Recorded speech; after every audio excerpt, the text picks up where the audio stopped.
Buonasera. Il nostro paese sta diventando sempre più ingiusto. C'è chi ha tanto, troppo, e chi ha poco o niente. Se pensiamo che il 10% degli italiani detengono il 48% della ricchezza nazionale, è evidente che esiste una sperequazione insostenibile. Per cui su 10 italiani uno ne mangia metà pollo, mentre gli altri 9 si devono accontentare dell'altra metà. Nel nostro paese la forchetta tra chi è ricco e chi è povero si sta allargando, come il nostro sistema pensionistico. Questo è il quadro delle pensioni INPS del 2008 e che in questi ultimi anni non è cambiato.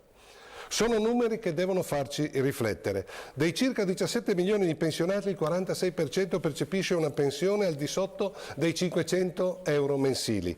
Un altro 26% prende meno di 1.000 euro, un altro 20% riceve delle mensilità che vanno da 1.000 a 2.000 euro, mentre il rimanente 8% circa di pensionati percepisce una pensione mensile di oltre 2.000 euro. Il costo totale della spesa pensionistica, sempre del 2008, era di circa 241 miliardi di euro, il 15,3% del PIL, del prodotto interno lordo. Se facciamo un semplice calcolo, oltre 12 milioni di pensionati costano, facendo una media ponderale, circa 90 miliardi. Altri 3 milioni e mezzo costano alle casse dell'INPS poco più di 50 miliardi. E se la matematica non è un'opinione, il 1.300.000 di pensionati più fortunati pesano sull'INPS circa 1.000 miliardi 100 miliardi di euro e così meno dell'8% dei pensionati pesa sull'istituto previdenziale per oltre il 40% dei costi totali. Naturalmente chi incassa pensioni molto sostanziose ha fatto durante il suo percorso lavorativo dei versamenti pensionistici adeguati, anche se non sempre è così, ma certamente la sostenibilità del sistema pensionistico nel nostro Paese, che, come abbiamo visto, incide oltre il 15% del PIL, potrebbe diventare problematico con la popolazione che invecchia e con sempre meno occupati a coprire i costi delle pensioni future. E visto che non si possono comprimere le pensioni di quegli 8 milioni di nostri connazionali che percepiscono una pensione da fame, bisognerebbe valutare se sia il caso di mettere un tetto alle più alte, molte volte scandalosamente molto alte. Nel nostro paese ci sono personaggi che percepiscono pensioni di centinaia di migliaia di euro annui. Faccio solo due esempi. In Puglia i consiglieri regionali ricevono un vitalizio che è il 90% dell'indennità da consigliere regionale e che è di oltre 11.000 euro. E così, con una legislatura, 5 anni, i consiglieri regionali pugliesi ricevono un vitalizio di circa 8.000 euro mensili netti.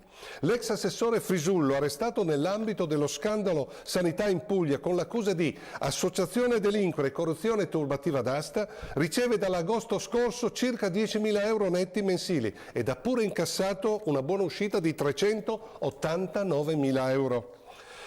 Comunque, per essere chiari e trasparenti fino in fondo, devo dire che questa legge è stata approvata quando governava in Puglia il centrodestra con l'attuale ministro Fitto, ma dopo quasi 6 anni in cui governa il centrosinistra con Vendola, questa vergognosa norma è ancora in vigore, non è stata stracciata. Altro caso, Giulio Maceratini è stato parlamentare per 6 legislature e incassa un vitalizio di quasi 10.000 euro come ex parlamentare, ma riceve anche oltre 9.000 euro come ex consigliere regionale del Lazio. E così in totale Maceratini incassa un vitalizio mensile di oltre 19.000 euro.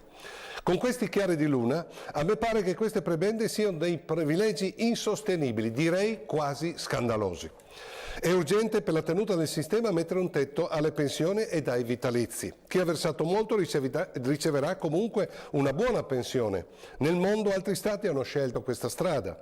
Si potrà discutere sul tetto, sul massimale da erogare, potrebbe essere congrue anche 5.000 euro mensili o forse di più, ma comunque è necessario voltare pagina e chiudere una buona volta con questi scandalosi privilegi, perché questi sono privilegi più che diritti.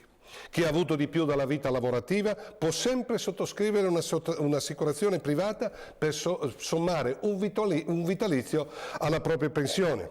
A me pare che se l'Italia facesse questa riforma diventerebbe sicuramente un paese un po' più giusto. Arrivederci a mercoledì prossimo.